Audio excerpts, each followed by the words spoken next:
बिस्मिल्लाहिर्रहमानिर्रहीम।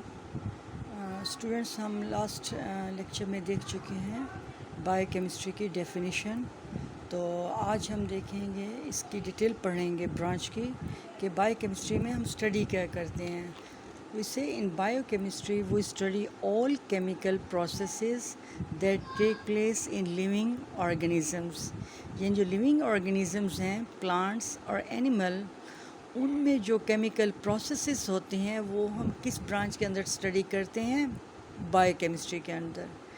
अब उनमें एक प्रोसेस अकर होता है लिविंग ऑर्गेनिज्म में, that is synthesis and metabolism of biomolecules. कि बायोमॉलिक्यूल्स की सिंथेसिस कैसे होती है, कैसे बनते हैं, और इनमें मेटाबॉलिक एक्टिविटीज़ या मेटाबॉलिक प्रोसेस क्या होता है। पहले हम देखेंगे व्हाट आर बायोमॉलिक्यूल्स, कि बायोमॉलिक्यूल्स एक्चुअली हैं क्या। Biomolecules, these are actually carbohydrates, proteins and fats। अगली क्लास में पढ़ चुके हैं आप। कार्बोहाइड्रेट्स में राइस वगैरह शामिल हैं, proteins meat, nuts, fish, egg etcetera proteins पर मुश्तमिल हैं। फैट्स में हम ऑयल, घी और चर्बी जैसी चीज़ें लेते हैं। अब बायोमॉलिक्यूल्स में एक चीज़ आती है कार्बोहाइड्रेट्स। सिर्फ इसी को देख लेते हैं कि व्हाट आर कार्बोहाइड्रेट्स। जो वर्ड कार्बोहाइड्रेट्स है, it is derived from two words, carbo and hydrates. Carbo का मतलब होता है कार्बन और हाइड्रेट मीन्स वाटर। कार्बन का सिंबल है कैपिटल सी और हाइड्रेट वाटर H2O।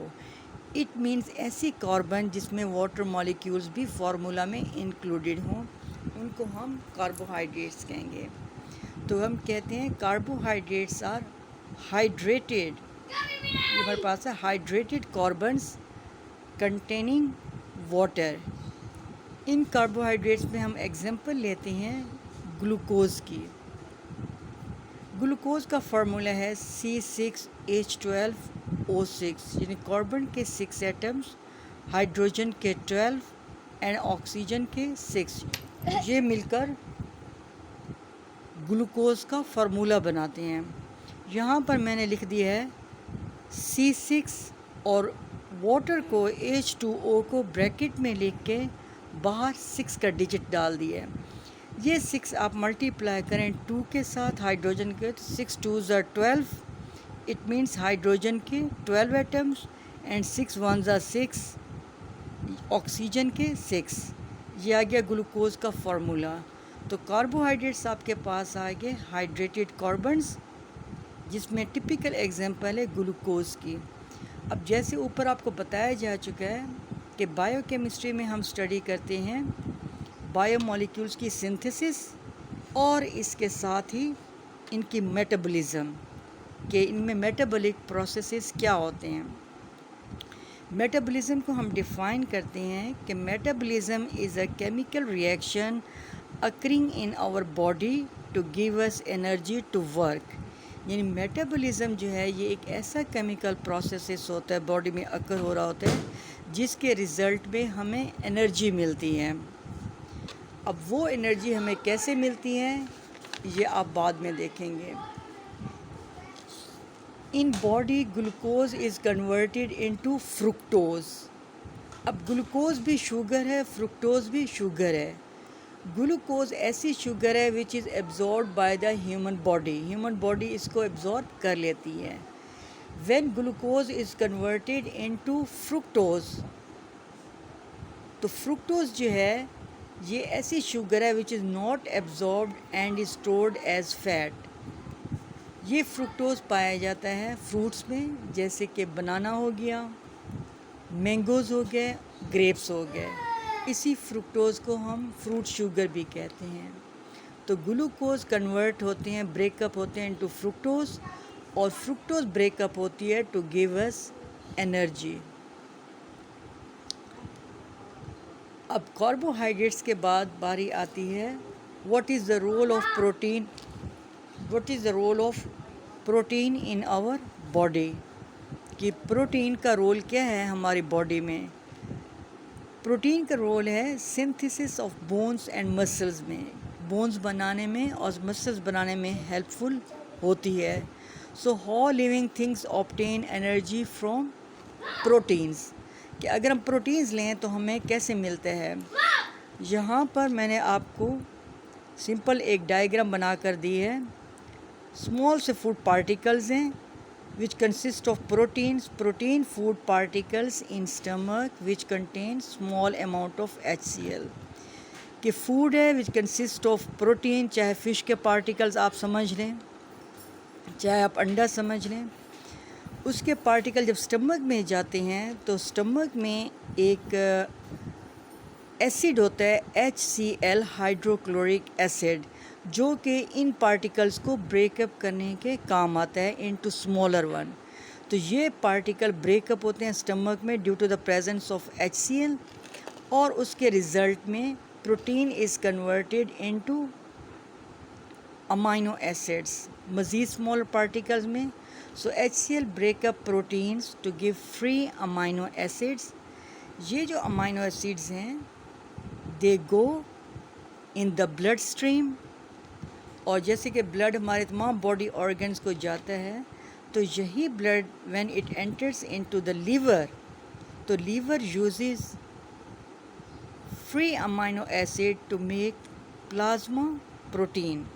लीवर जो है ये अमाइनो एसिड यूज़ करता है प्लाज्मा प्रोटीन बनाने में, एंड फ्री अमाइनो एसिड जो है it is use to make tissue protein.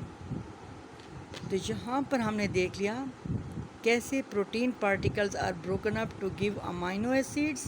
Amino acid go in the blood stream, blood stream में से लीवर में जाते हैं, liver uses this amino acid and free amino acids are given to tissues to make tissue proteins.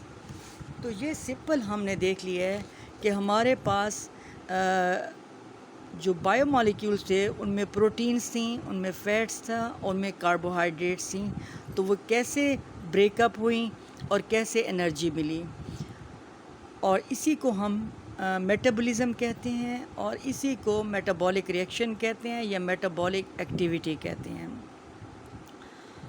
अब biochemistry के अंदर ही हम मज़ीद स्टडी करते हैं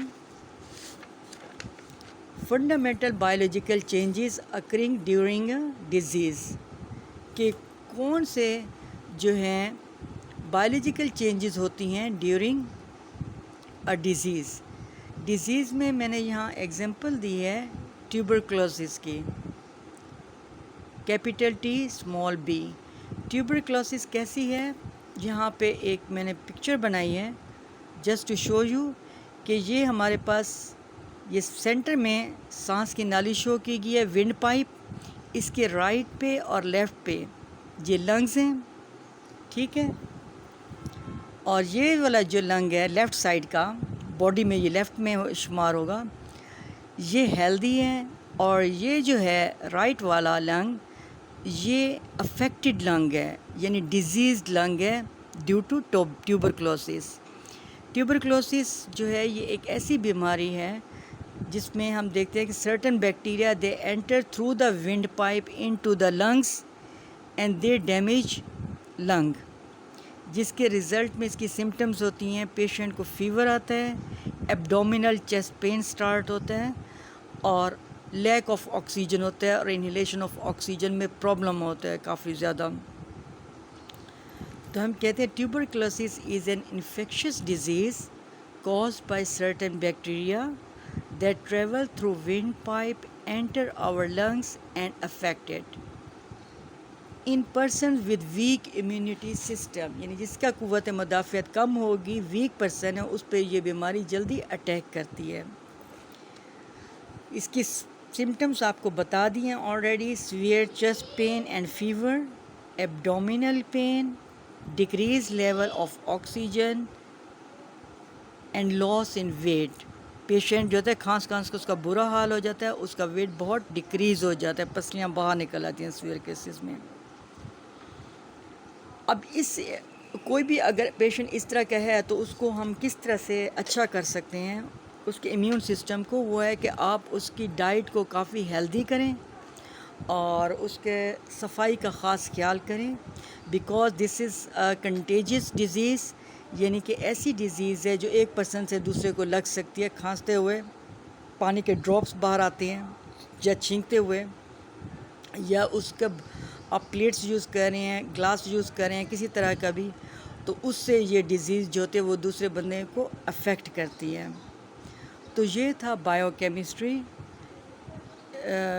की डिटेल, और जो इसकी एप्लीकेशंस हैं कि बायोकेमिस्ट्री जो होती है, it is applied in the field of medicines, it is applied in food science and also in agriculture. इसकी डिटेल में नहीं जाएंगे, simple these are the applications of biochemistry. इसके बाद हम इंशाल्लाह नेक्स्ट ब्रांच की तरफ जाएंगे, और आप कमेंट बॉक्स में अपने कमेंट्स ज़रूर शो कीजिए कि आपको इस लेक्चर में कौन सी चीज़ बेनिफिशियल लगी है और इसको मज़ीद कैसे इम्प्रूव किया जा सकता है। Thank you.